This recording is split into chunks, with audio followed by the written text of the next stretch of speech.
আসসালামু আলাইকুম, সবাই কেমন আছেন? আশা করি ভালো। আমিও কিন্তু আপনাদের দোয়া, ভালোবাসায় এবং অনেক অনেক সাপোর্টে অনেক ভালো আছি। কারণ আমি যখন অসুস্থ ছিলাম তখন কিন্তু আপনারা আমাকে প্রচুর পরিমাণে দোয়া করেছেন কমেন্টে, সেটা আমি দেখতে পেয়েছি। তো আপনাদের দোয়ায়, আল্লাহর রহমতে এখন আমি পুরো সুস্থ। হয়তো ঘটনাগুলো আপনাদেরকে আমি কিছুদিন আগে বলেছিলাম, কিছুদিন আগে বলতে 2 দিন আগে। কারণ আমি ওই যে অসুস্থ বেশি হয়ে পড়েছিলাম, তখন আমি একজন ওজা দেখিয়েছিলাম, ওনার থেকে তাবিজ নেওয়ার পর এখন আমি ফুল সুস্থ।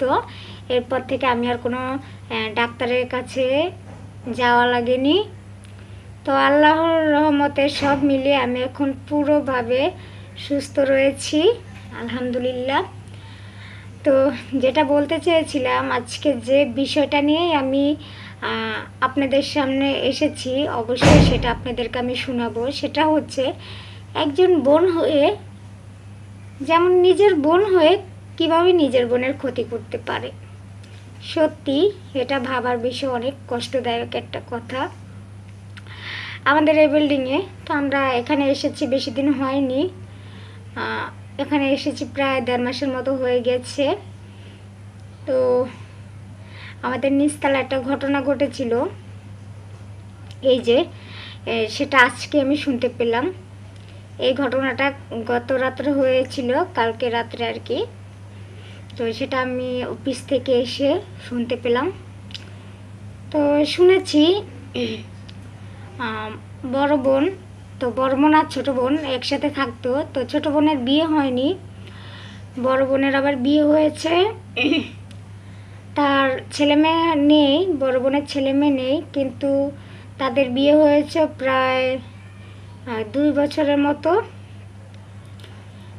তো ওই ছোটো বোন চাকরি করতো, আরও বড় বোনের কাছে থাকতো। ওই বড় বোন আর দুলাভাই তারা সবাই চাকরি করে, সবাই কর্মজীবী।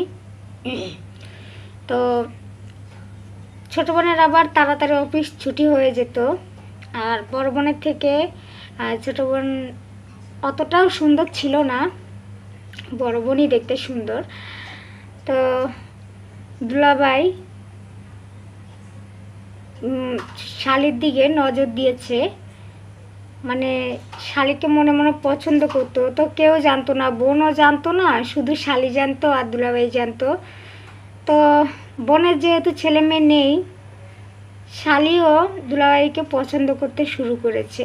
তো এটা কেউ জানতো না। তো এক সময় দুইজনার ভালোবাসা অনেক ঘনিষ্ঠ হয়ে যায়। তো ঘনিষ্ঠ হওয়ার পর এক পর্যায়ে তারা দুজন পালিয়ে যায়। তো গত রাত্রে, মানে কালকে রাত্রে, শালি আর দুলাভাই পালিয়ে গিয়েছে। কিভাবে পারলো? আপন বোন হয়ে নিজের বোনকে এভাবে কষ্ট দিতে। তো বড় বোনটা অনেক কষ্ট পেয়েছে, কারণ তাদের বিয়ে কিন্তু বেশি দিন হয়নি। আর বড় বোন কিন্তু ভালোবেসেই বিয়ে করেছে। তো ওর জন্য কি ছেলের অভাব ছিল? তো একটা মেয়ে হয়ে কীভাবে আরেকটা মেয়ের জীবন নষ্ট করতে পারলো? খুবই কষ্টের ব্যাপার। কারণ শত হলো সে বোনের হাজব্যান্ড, আর বোনের হাজব্যান্ড মানেই দুলাভাই, মানেই বড় ভাইয়ের সমতুল্য, আর তাকে নিয়েই পালিয়ে গেল। তো এখন বোনটা একা হয়ে গিয়েছে, আর ওদের মা বাবাও নাই। খুবই বিষয়টা খারাপ লাগছে। কালকে রাত্রে, মানে যখন মেয়েটার অফিস ছুটি হয়েছে, তখন আর কি মেয়েটা তো আগে আগেই আসে, তো দুলাভাই ছুটিও আগে আগে হয়। তো শালি আর দুলাভাই আগে আগেই আসে, আর বড় বোনে একটু ছুটি লেট করে হয়। তো ওরা যখন পালিয়ে গিয়েছে, পরশুদিন রাত্রে আবার বড় বোন জানতে পেরেছে যে ওদের ভিতর সম্পর্ক আছে। এ নিয়ে অনেক ঝগড়া হয়েছে, অনেক তুমুল কাণ্ড হয়েছে। তো ঝগড়া বিবাদ হওয়ার পর বড় বোনটা ছোটো বোনের গায়ে হাত তুলেছিল। ছোটো বোনের গায়ে হাত তোলার পর ছোটো বোন আরও রাগিনী হয়ে উঠেছে। এক পর্যায়ে দুলাভাইকে নিয়েই পালিয়ে গেল। কি অদ্ভুত, তাই না? শত হলেও তো দুলাভাই না, একটাবার চিন্তা করলো না যে আমি যদি আমার দুলাভাইয়ের সাথে পালিয়ে যাই, আমি কি জীবনে আমার বোনের কাছে ঠাঁই পাবো? কোনো দিন আমার বোনের সামনে আমি মুখ দেখাতে পারবো? আর এই যে দুলাভাইয়ের সাথে পালিয়ে গেল, এরা কি কখনো সুখে হতে পারবে? মেয়েটার একবার ভাবা ছিল যে আমার বোনকে ভালোবেসে বিয়ে করেছে, সে আমার বোনকে ফেলে চলে যেতে পারলে আমাকে ফেলে চলে যাবেন এমন কোনো গ্যারান্টি আছে? তাতে তো বোনটা অনেক সুন্দর, আর ছোটো বোন ততটা সুন্দর না। আসলে কি বলবো, এখন যুগটা এতটাই খারাপ, মনে হচ্ছে কেয়ামত আর বেশি দূরে নেই,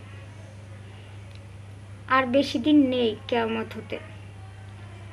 এখন যেসব কাণ্ড কারখানা দেখছি বা যেসব চোখের সামনে ঘটছে, তা জীবনেও কখনো দেখিনি।